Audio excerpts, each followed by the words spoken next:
Okay, Nick and Andy, the summer is over about Premier League action and the new season is almost here. So it's time for our predictions to look at who the title favourites are, who's going to be scrapping for European qualification, the relegation situation, and everything else in between. So, Nick, I'm going to come to you straight away, mate.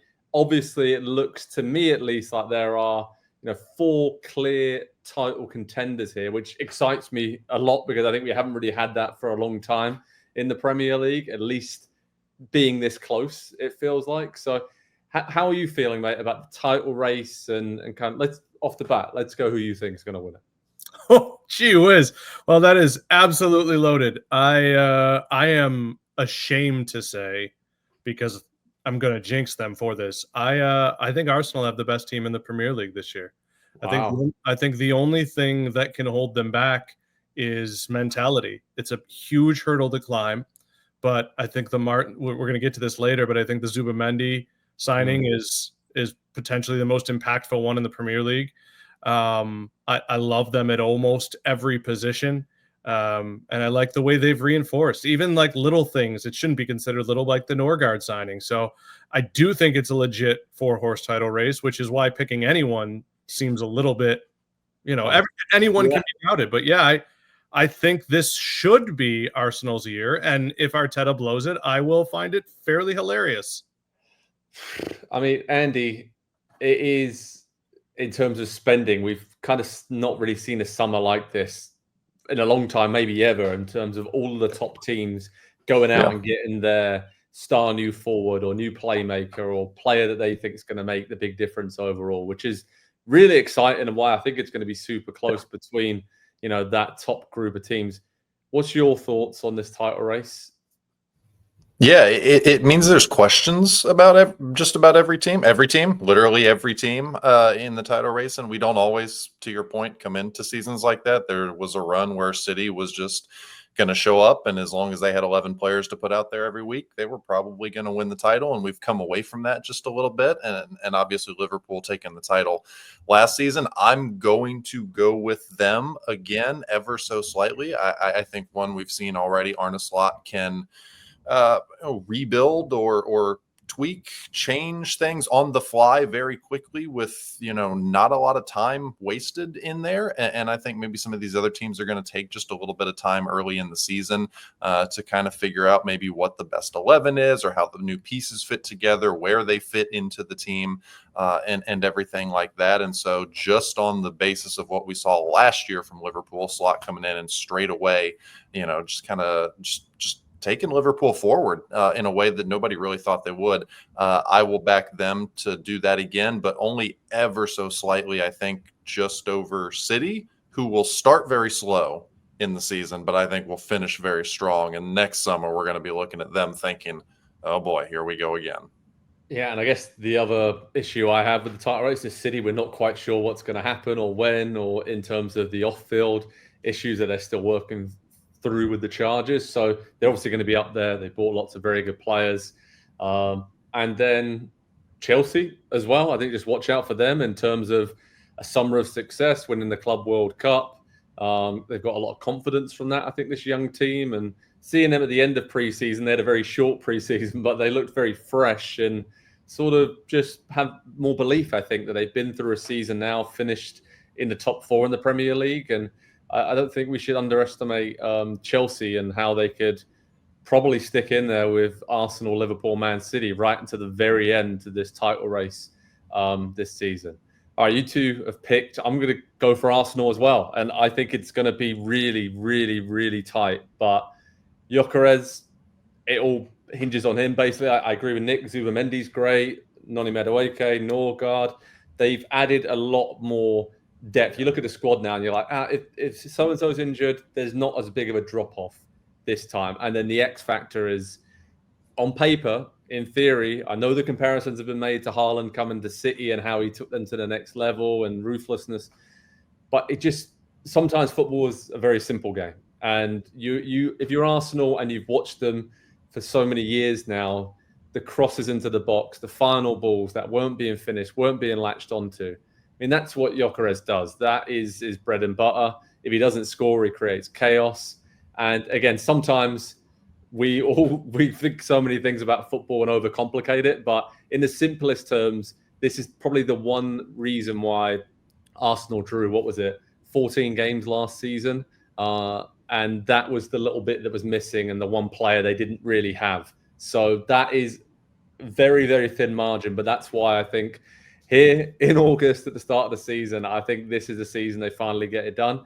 And because I have a few question marks about Liverpool and losing the big players they did and the balance, and it will take some time, I think, for them to really flourish. But it's going to be fun. I can't wait for this title race. Nick, moving on to Europe, any surprise teams to kind of be in the top 6? I know very crowded and congested there, right? Outside that top 4 in the title race we talked about. But I guess some teams not having European action this season will be pretty huge for them, and how they can sustain a push to finish in the top 6 or even the top 4 themselves. Yeah, it's very difficult. This is the first time I've done a 1 through 20 table predictions and felt like I was doing something from 10 years ago. It feels to me there are still so many questions. Obviously, there's a new manager at Tottenham. It's a first full season for Ruben Amorim, but I feel like both of those teams, should they play anywhere near their spend and talent level, could very well be 5-6. Villa are the wild card to me.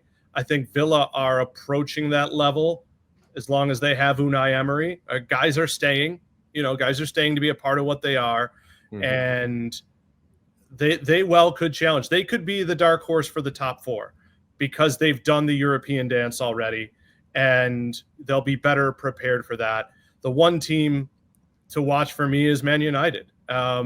They have pieces, and I think they have a very good manager. It's not like when Ten Hag left and it's like, well, let's see what's next. If Amorim left, I would bet on him at his next stop. It's just he's not just replacing the furniture, he's making a whole new den.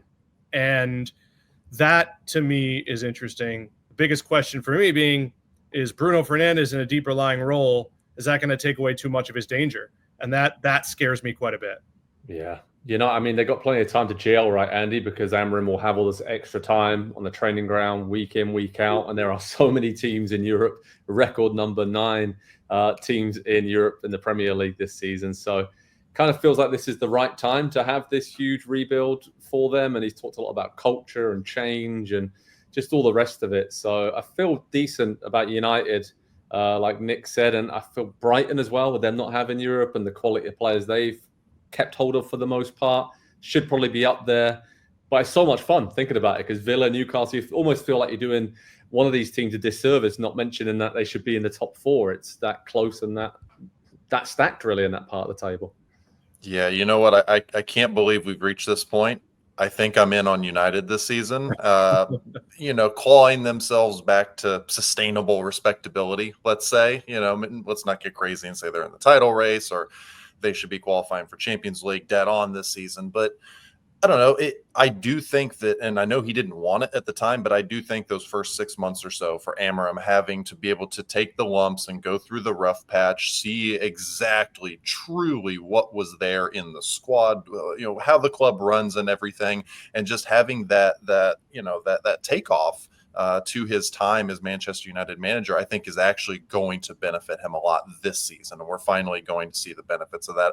I generally-ish like what they've done in the transfer market, and Mbeumo and Cunha are obviously very, very, very proven in the Premier League, and they will produce. You can argue that, well, they probably overpaid for them. Who cares? It's, everybody's overpaying by tens, hundreds of millions at this point for players. And so, they're proving that they still believe they're Manchester United, and they're operating like they're still Manchester United.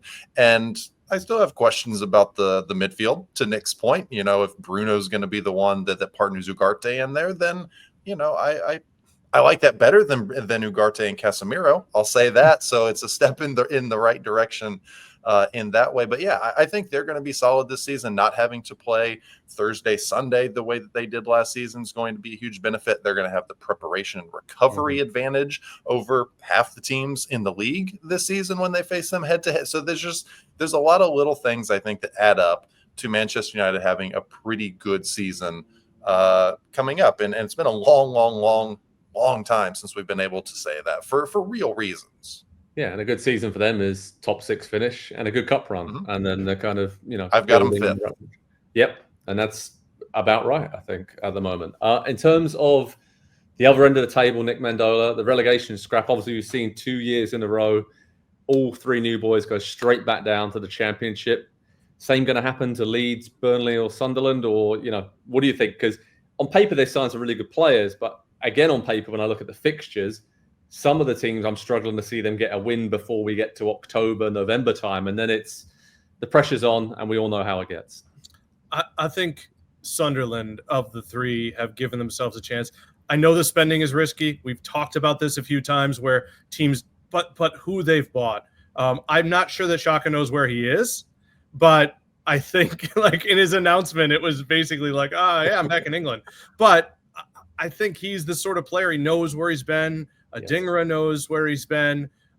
They've taken 2 or 3 big swings that if one of them hits, they should produce enough goals. And we saw this when Njaya didn't work out. Or when Sheffield United couldn't bring him back in, bringing back key pieces and new pieces and kind of saying, look, some of these guys will hit, some of them won't. We're betting on a lottery ticket to stay in this division. And I think the vibes there will be better than Burnley or Leeds. Sunderland fans, and again, this kills me to say it as someone who's watched Newcastle for a long time, but they have been waiting for this. When they first went down, before going down again, it was like, oh, wait for our triumphant return. And I think it's going to be a hungry, angry place to play. It's going to be a blue-collar ethic. And it's just a matter of, can someone else drop down? And the team I fear for, without getting too long-winded, is Brentford. Because they lost their manager, we like everybody that they've generally brought in to replace their players, but there's a lot of question marks. And we've seen it with Brighton, and it's up to Brentford to prove us wrong under a new boss. Andy, do you agree with that? And I'm a bit worried about Wolves as well, I have to say. Wolves was in their consideration for me as well. I'll spoil it. I did pick one of the non-promoted sides just to not get into the habit of doing that every preseason because it's becoming so obvious. I consider Brentford, I consider Wolves, but I went for somebody else. I went for West Ham. They're just wayward at this point, aren't they? I mean, they swing from extreme to opposite extreme in the managers that they bring in, and they are kind of just bringing in all these, no disrespect, but also ran players that have just kind of been kicking around the Premier League or some of the high-ish levels of the game, and they're well known, and they bring them in and they don't really fit. And I look at the squad, and Graham Potter's not the coach for that team, for the players that are on the on the roster at the moment. Obviously that can change, but they've not done a ton of great business. They got a bunch of money in for Kudus, and I think he's going to be a loss for them. And so I don't know.